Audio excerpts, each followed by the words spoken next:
Okay, let's go and talk about the upper extremities. You ready for that, Dobby? Yep. Good. So the first 2 pages is actually an overview of the muscles. I just put those in your notes so you can, use them. So if you print, you might want to print those big. Then we zoom in on page 3 or slide 3 here to a little bit closer to the back upper musculature where we start going into these over here. We already talked about the trapezius right here. But we're going to go through all of those. Okay? This is also a pretty good shot where we can see more details, different muscles. So this is, you can print this out so as your little atlas, so to speak, or have it on your PDF reader or something. Okay, so let's get into muscles. The way I group these muscles together are by function, by what do they do. So the first group of muscles is I have the shoulder anchoring muscles. So those are the ones that attach the scapula to the axial skeleton. And I say anchor particularly because that is really where the upper extremities are attached to the axial skeleton. So whenever you pull something with your arm, you're going to pull on all of those muscles as well that are attaching the shoulder to the spine and the chest. So the levator scapula, oops, and it got caught up a little bit. Levator means elevate, lift up. The scapula is the shoulder blade. So when you look at that muscle starts, and again, O means origin, I means insertion, A means action. That muscle starts up here at the TP of C1 to C4. And then, transverse process. Good, yeah, TP is transverse process. So C stands for cervical spine, right? So that's the neck, the top of the neck. So it goes from the top of the neck to the tip of the shoulder blade.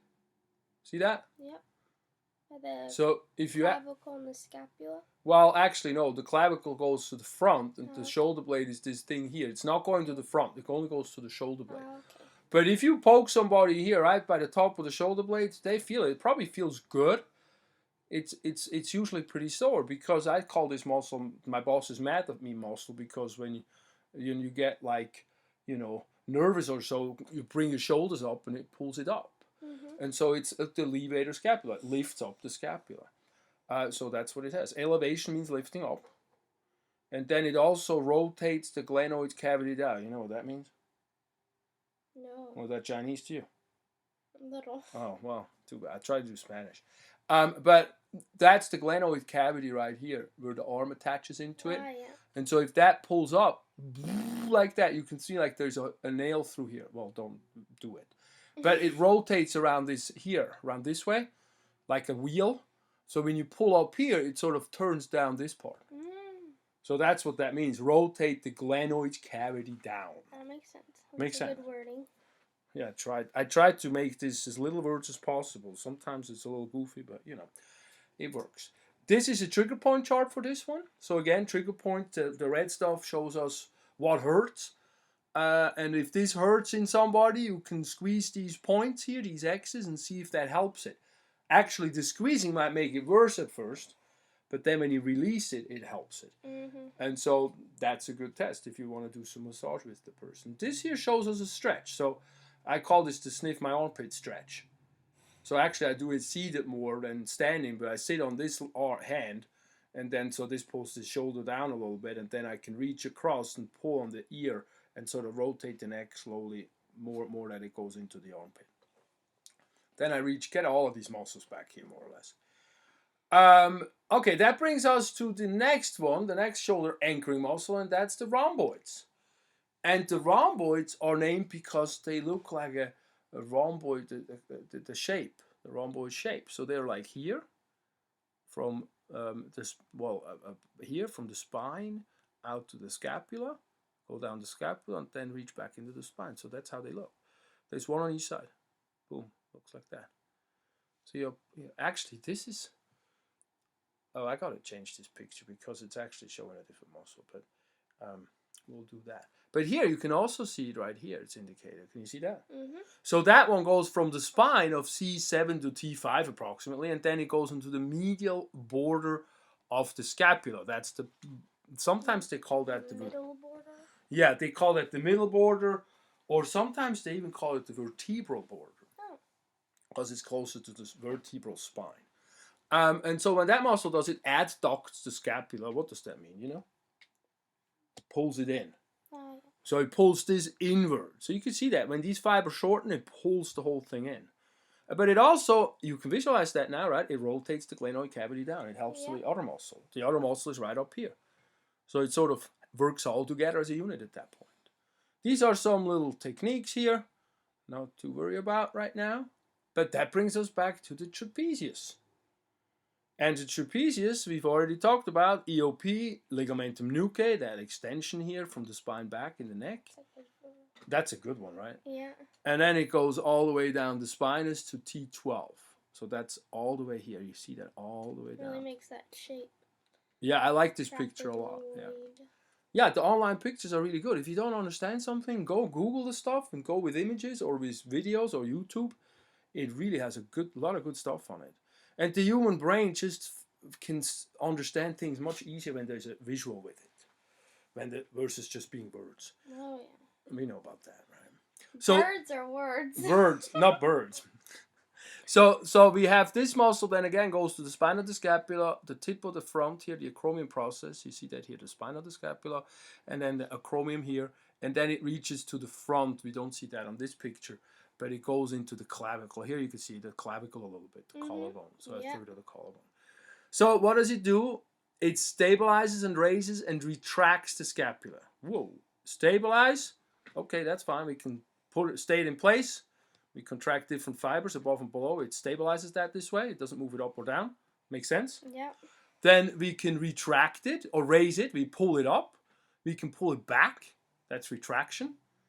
And then we also rotate the glenoid cavity, but this time we can rotate it upward because we pull these fibers here, and it will rotate it up, not down. All right? And then it does the head stuff. We already talked about the head stuff. When it pulls here, it extends the head, or it tilts it and rotates the head to the same side. Good? Excellent. Yep, that one is a good one. The other one that's coming up, this is a real cool one.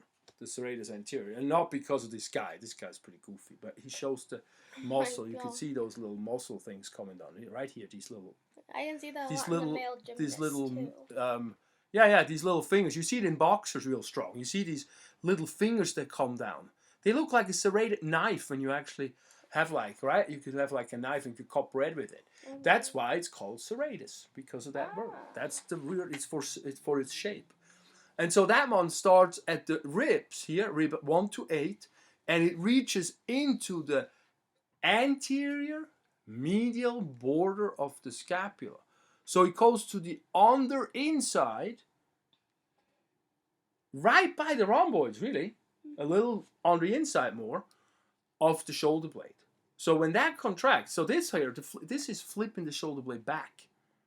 So it opens it. So because when you pull it down, it is sort of laying on it, okay?